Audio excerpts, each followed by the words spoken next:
लेकिन मेरा निवेदन है कि आज जैसे अभी संजय मेरे भाई बता रहे थे कि यहाँ 10,000 लोग हैं, 10,000 लोग सड़कों में दिखने चाहिए हमको। अभी एक कार्यक्रम और लगाएंगे हम लोग, उसमें हमें आप जैसे मैं अभी एजेंट हूँ और मेरा जो ग्राहक है 10 है 20 है वो भी आएंगे, सबको आना पड़ेगा।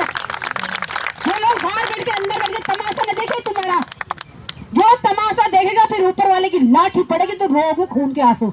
और जो संघर्ष कर रहे हैं आप लोगों का नाम तो इतिहास के पन्नों में लिखा जाएगा। आप क्या सोच रहे हैं?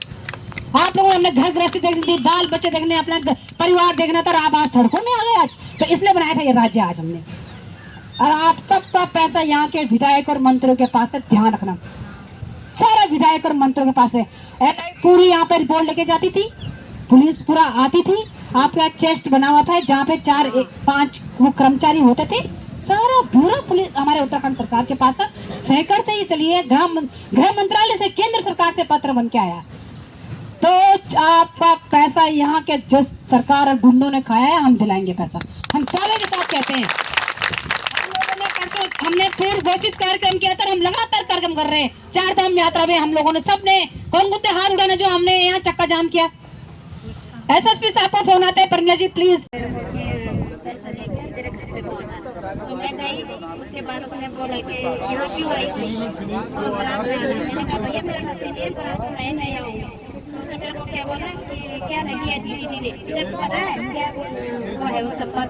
मैंने कहा देखो कहाँ है बोलना तू।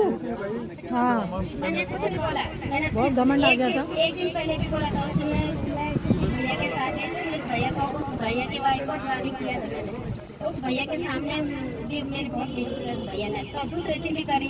उसके बाद में तरुण मौर्य के यहाँ गई, तब तरुण मौर्य आ गई, मैं वहाँ जमा करने लगी। 1 साल हुआ मेरे तरुण मौर्य के। फिर उसके बाद उसने मेरा फोन बंद कर दिया, फोन बंद किया। उसके बाद उसने मेरे को बहुत गालियाँ वगैरह दी।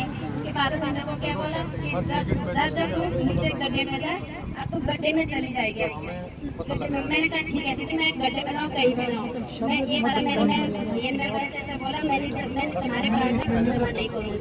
उसके बाद उसने तब ऐसे करके कुछ दिन बाद अपने आप ही मतलब नाराज हो गई मेरे से। तो ऐसे हमें भी ज़्यादा नहीं बोलना चाहते, और लेकिन मैं भी बहुत दूर रखी हूँ, 40 लाख करीबन मेरे इसमें बहुत है मुझे। मैंने खुद अपने भी लगा रखे बाहर के, अपने भी 7-8 लाख होंगे। मैंने अपने बच्चे की कमाई भी यही लगाया, चाहे न तो पता मेरे को उसको ये कमाई लगा देती, और का भी लगाया था मैंने। लेकिन तो अपने पैसों से भी या दूसरे के पैसे से भी ज़्यादा दूसरों के पैसे का बहुत, अपना भी तो टीम है, फौजी बच्चे नौकरी कर रहे हैं, बॉर्डर पे हैं, उनकी कैसे मेहनत की कमाई है। चलो क्या बोलना है,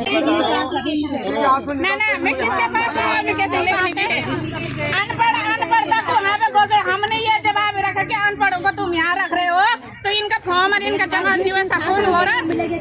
वही तो अनपढ़ों को ये पता था क्या कि 1 करोड़ में कितने जीरो हो गए? जो अनपढ़ थे वो भी इसमें जुड़े हुए थे, उनको क्या पता है कि 1 करोड़ में जीरो कितने होते हैं? हम इतने बेवकूफ नहीं थे कि जो हम कुछ नहीं जानते थे, हमने इन्होंने हमें बेवकूफ बनाया। जब मैंने ये पॉलिसी ज्वाइनिंग करी थी इसकी, तो मैंने पहले ही पूछ लिया था मैडम ये आगे की थोड़ी, तो मैडम ने बोला नहीं आप मीटिंग में आइए, आपको मीटिंग में समझाया जाएगा। मैडम ने बोला कि आप आओ मीटिंग में, आपको वहाँ पे समझाया जाएगा। और ये बोला कि ये धारा 80B के अंतर्गत आता है, ये कृषि मंत्रालय से रिलेटेड है, हमारी सरकार ने इसको परमिशन दे रखी है। ये सब बात थाने में बताने कल जब वो कहते हैं मैच्योरिटी पूरी हुई लोगों की मार्च से, तो इन्होंने बोला कि आचार संहिता लग गई इसमें, और आचार संहिता फिर हमने कहा कब मिलेगी, तो इन्होंने बोला जून से मिलना शुरू हो जाएगी। जून से लगातार हम गए तब भी नहीं मिली इसमें। फिर जुलाई से मैं लगातार गई, एक भी मैंने मिस नहीं करा, और लोगों की मैच्योरिटी लाई गई। कभी इन्होंने 10,000 दिए, कभी 5,000 दिए, कभी 2, कभी 1 भी नहीं दिया। मैं 4-5 महीने लगातार गई वहाँ पे। फिर जगमोहन सर बोलते कि सारा पैसा आपको देंगे क्या, और नहीं है क्या? तो मैंने कहा मैं सर और को नहीं जानती, मेरे जो कस्टमर है उनकी मैच्योरिटी पूरी हो गई है, आप उनका पूरा दो मुझे। तो कह रहे नहीं आज तो आपके पैसे नहीं है, लड़ाई करने लग जाते थे मेरे साथ। कहा कि आप बैठिए इस कुर्सी में, तब आपको पता चलेगा कि कैसे करना होता है काम।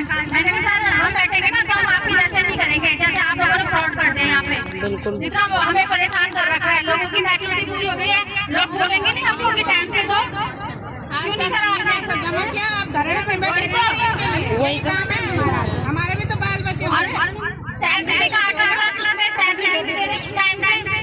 और समीर अग्रवाल का बर्थडे आया तो इंडिया बैंक ने 10,000 रुपए एफडी करवा दी, ना उसका बॉन्ड है ना कुछ है हमारे पास में। मुझे तक जान जो आगे कुछ नहीं जानते हो। मेरे 55 लाख खुद की कमाई फोन पर से मेरे बच्चे तक नहीं रहे अपने बाप के साथ। अगर ये किराए पे पाले मैंने शहर में तब दिया वहाँ पैसे और 2 दिन लेट देती थी ना तो ये मुझे फैन लेने के लिए तैयार होते थे। 12 बजे कॉल आते थे कि मैडम आप अपना रिन्यूअल भरो। अरे ये हमें आज बोले कि पता नहीं चल रहा, क्या इनका पता नहीं चल रहा था? अगर हमने पूछा था तो ये बोलते ना कि आप कि कस्टमर को मत बताओ और अपना पैसा बचत रखो। आप हमें ऐसे अनुशासन हो रहा, हम इनको गलत नहीं बोल रहे। हम उत्तम सर को नहीं जानते हैं, समीर सर को नहीं जानते हैं, उससे आगे जो भी हो हम किसी को नहीं जानते। मेरा पैसा चाहे ब्रांच मैंने ऋषिकेश ब्रांच में मैंने जमा किया, मैं और कुछ नहीं जानती हूँ। और इससे आगे मुझे जैसे भी हो हम इस शुद्ध सही अपने भाई बहनों तक हम इन लोगों को गाँव का लेके गए, इन्होंने हमें मजबूर किया, गाँव लेके गए। तब इनसे पैसा अपने भाई बहनों से कहा कि भाई अब तुम्हारे घर में चोर आते तुम बाहर क्यों नहीं आते हो? आज हम तुम्हारी भलाई के लिए 2 रुपए कमा रहे हैं, कम समय में आपको अच्छा मिल रहा था, क्यों नहीं आ रहे हो तुम? आज हमारे भाई बहन बोल रहे कि देख तुम चोर के साथ मिले थे। वो आज हम ही बोल रहे हैं, उनका कहना सही है, वो गलत नहीं है। उनके कहने से हम पूरा नहीं मान रहे। वो हमेशा दिन रात फोन कर रहे, वो अपने पैसों के लिए कर रहे। हो सके हम उस टाइम परेशान हो रहे पर वो अपने पैसों के लिए करे। आज हम भी उन्हीं बोलेंगे जिनके पास हमने जमा करा। धन्यवाद, अपनी बात रखेंगे।